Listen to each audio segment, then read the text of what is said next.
So the very first developer blog happened yesterday for Marauders on October 26th, with Sterdeki hosting the event on his Twitch channel, going over the major update that is coming in November. What's going on, guys? My name is Tycus. In this video, we're going to be just going over some of the major talking points on the developer blog. They are calling it the health update. The devs hope to also do more blogs like this or live streams like this more often, possibly every month. Don't hold them to that though, they said. Going over basically the future patches before it actually hits the live server, basically a preview before it actually hits the server. So first of all, I would like to say that I plan on keeping these videos as short as possible and getting straight to the point. If you do want to check out the actual full VOD, I will have the link in the description below to Sterdeki's Twitch stream, and you can watch the full VOD there. But there's a lot to cover today, so I'm going to try to move quickly. So let's get started. First thing is airlock busy. There will be additional airlocks added to current maps. This is to help alleviate the issue of having a notification of busy airlocks when everyone on the map is entering the station at the same time. I think this is much needed, especially on the maps where there are only like 4 airlocks and stuff like that. You kind of run into that problem, especially you kind of feel like people are just camping airlocks and stuff like that, but they're not. You're just entering right behind them. So that's definitely a welcome change. The second reason why they're adding the additional airlocks to the maps is to prevent airlock rushing. Devs have mentioned specifically the terraformer and the asteroid mine was an issue with airlocks being so close together. I can definitely attest to the asteroid mine being one of those. You can literally land, exit your airlock, and run straight to the other person's airlock and literally camp them before they even know what's coming, right? So there is now a large rock blocking the other airlocks. If you can see in the image here for the asteroid mine. So to prevent that from happening, the devs mentioned that they do not like having basically airlock rush. Next up on the topic is that they did talk about the EM2 battle rifle. It is confirmed to be coming in the next update, and it is going to be a fully automatic rifle with a 20-round magazine chambered in 5.56. The blog post mentioned that this rifle can be picked up from SAS operatives or by breaking into vaults. The devs also mentioned that this will be a heavy damaging gun, just a smidge under the STG, with 500 rounds per minute. As I mentioned in my previous video, this model is going to be the one with iron sights and not the unique optic attached to it. So the next topic that they wanted to cover was attachments and upgrades. They showed off specifically in the dev blog post the Sten attachments, and it's quite a lot of attachments that is coming for this gun, and it looks super exciting. As you can see in the image here, you can see that there is a drum magazine, a stock, a foregrip, a muzzle, a suppressor, and so much more for just the Sten.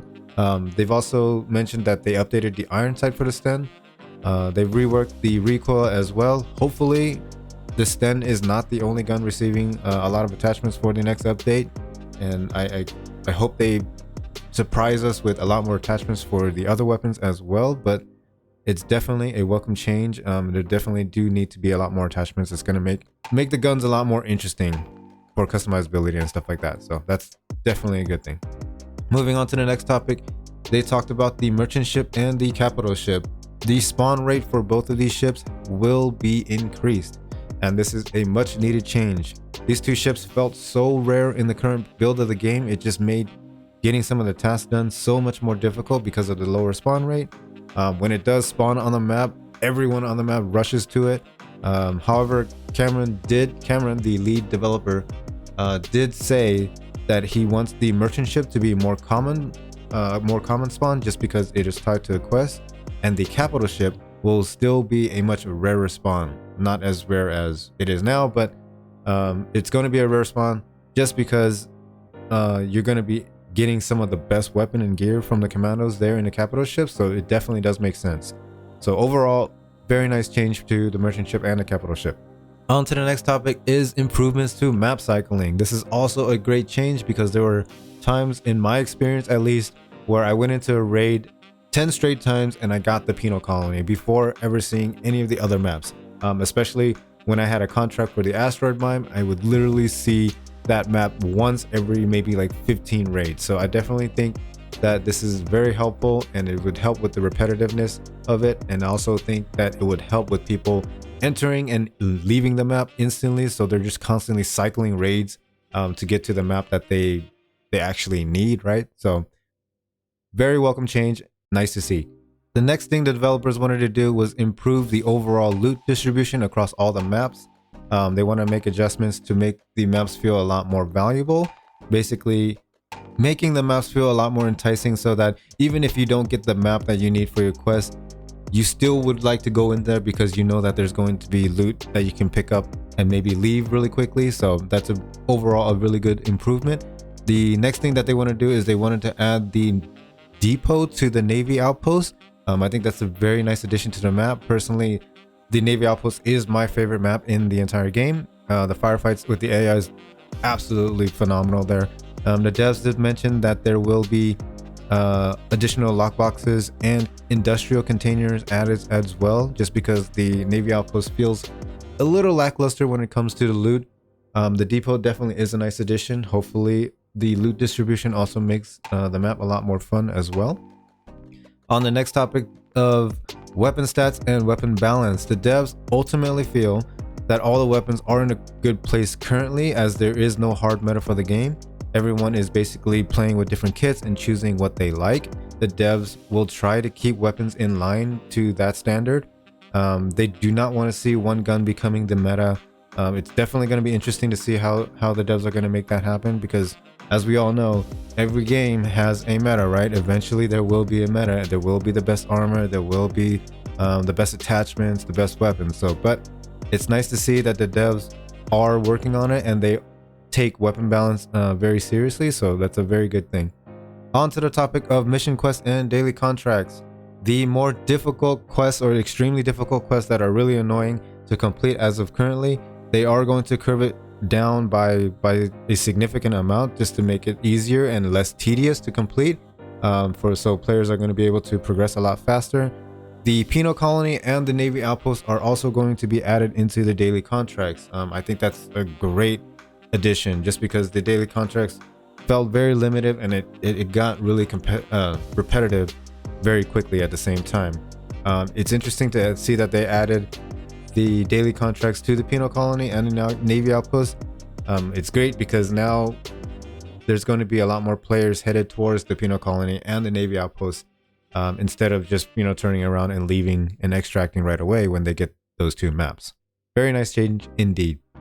The next topic was on quality of life changes. Toggle lean has now been implemented, and they will implement a FOV slider as well. So for those of you who have been getting finger cramps of holding your lean button, you no longer have to do that now. You can basically toggle lean on if you would like to. On to the topic of cheaters. The devs have been performing daily ban waves since the launch of the game. Developers are aware that cheaters are going to be a major part of games like this, the competitive nature of that.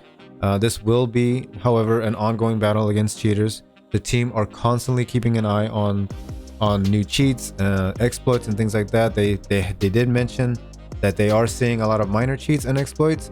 So basically, guys, the best way to help battle against cheaters is to let the devs know, right? Let them know immediately. Reports and video footage goes a long way, so I certainly encourage everyone to report and send in any suspicious activities to the devs when they do happen in your raid. So if you run across an exploit, also don't abuse it. Let the devs know right away so they can basically patch it out, right? And if you're caught using an exploit, you're gonna get banned, so don't do it. Lastly, the devs did mention that there are bonus experiments. Devs mentioned that every so often they would like to experiment with new features that are basically either highly requested by the community.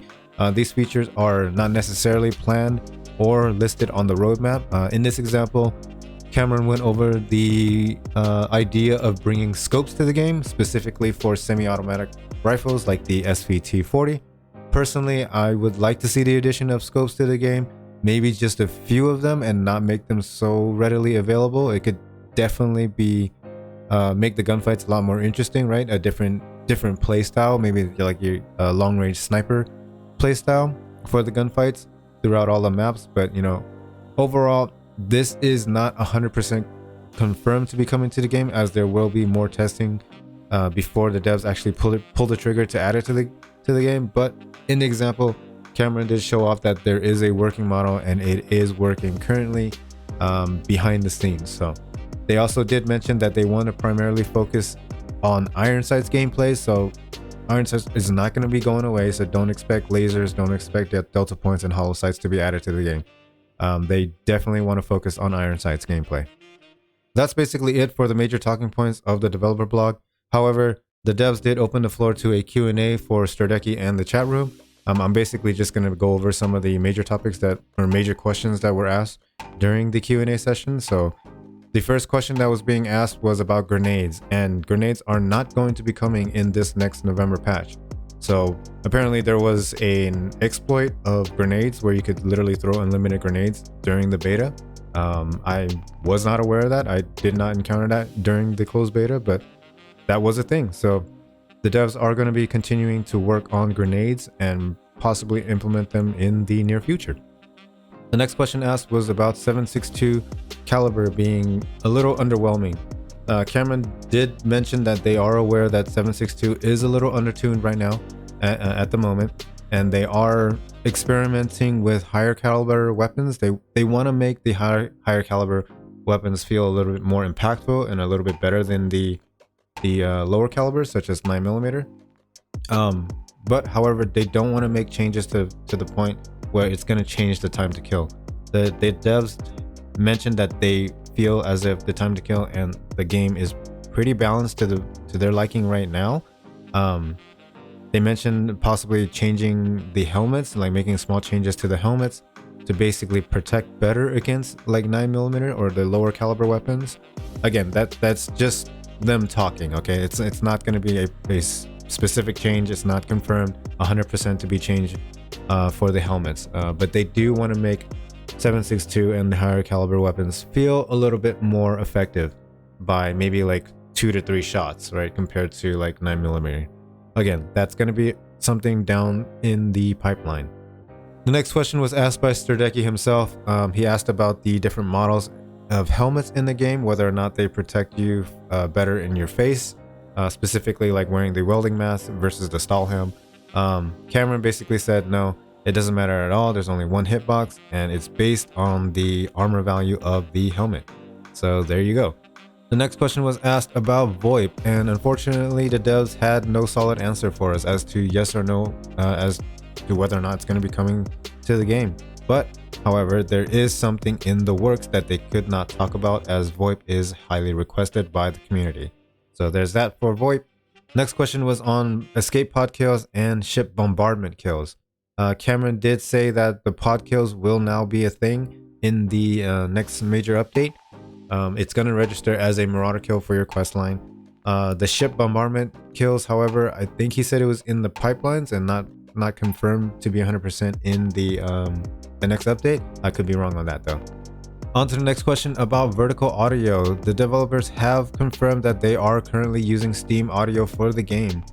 They basically want to make improvements overall to the audio, right? They know that they need to work on it. They want to add better occlusion to the game. They definitely want to add a lot more different sounds in the game. I'm guessing it's going to be like different textures are going to make different sounds in the game, kind of similar to Escape from Tarkov, where they recently added different wooden sounds overall, basically, right? So there's 2 different sounds. There's a softwood sound and a hardwood sound. I'm guessing that's what they want to do, but that's definitely going to be something in the works, and it's going to be down the pipeline. The next question is, somebody asked about the WEBLEY revolver, and yes, it is going to be coming in the November patch. So there you have it. Somebody asked about the post-raid stats. Overall, the devs do want to improve the post-raid screen a lot better. They basically give you a lot more information about damage done, accuracy, etc. But again, this is going to be in the long run. Foldable rigs will also be a thing in the future as well. Currently, the devs did mention that there is a bug with the rigs not being able to fit into your backpack. It is something that they are working on, but however, they did mention that they do not want to see bags within bags within bags, like literally bag inception, right? So that's not going to be a thing. Next question was about the merch store, and a merch store is in the works for those of you who are interested in supporting the game with IRL products such as hats, beanies, mugs, what have you. So there you have it. Somebody in the chat asked about the AI with the sawed-off shotguns. Currently, they are aware that there is a bug with the AI. For those of you who don't know, those AI are literally, they have unlimited ammo and they can literally shoot you without reloading. As we all know, the shotgun only have 2 shots in them, but currently the AI can continue to shoot you without reloading at all. So they are aware that this is a bug and they are going to fix it later on. The next question that was asked was about spectator mode when you die for your friends, and also do they plan on adding revives for teammates? Overall, the answer is basically no. They have no interest of adding these features to the game. The next interesting question that was brought up by Stardeki was about raid timers. More specifically, increasing raid timers, basically bringing like oxygen tanks, possibly to increase your raid time. However, Cameron did mention that he did not like the idea of extending your raid time. However, he did say that he experimented with the idea, or is tossing around the idea of losing your raid time. So it's going to be interesting to see how they would implement that to the game in the future. The next question that was brought up was about wipes. Are there going to be seasonal wipes? Are wipes ever going to happen? Basically, there will be wipes for early access when there are major patches happening in the game. The devs do not want to have wipes in the game for the long run. The prestige system is in place for that reason. But however, like they said, if the dev want to make adjustments to, you know, major changes to the game, for example, overhauling the prestige system, and it would require a wipe, then of course there will be a wipe. But overall, once the game launches, they do not want to have wipes in the game. I know a lot of people in the past have been wanting to have female Marauder models in the game. However, the devs have mentioned that female voice lines are on the table and in the works, so take that for what you will. The next question was on insurance. Insurance will not be a thing in Marauders at all. The devs are definitely not a fan of insurance, and it just doesn't fit the space pirate theme at all. And that's pretty much it, guys, for the first dev blog for Marauders. Personally, I'm very happy that the devs at Small Impact Games are making an effort for these kinds of live streams. It definitely makes the community feel as if they are listening to the feedback and improving the game along the way. Anyways, guys, make sure you like, comment, and subscribe for more future updates, and I will see you guys in the next one. Peace.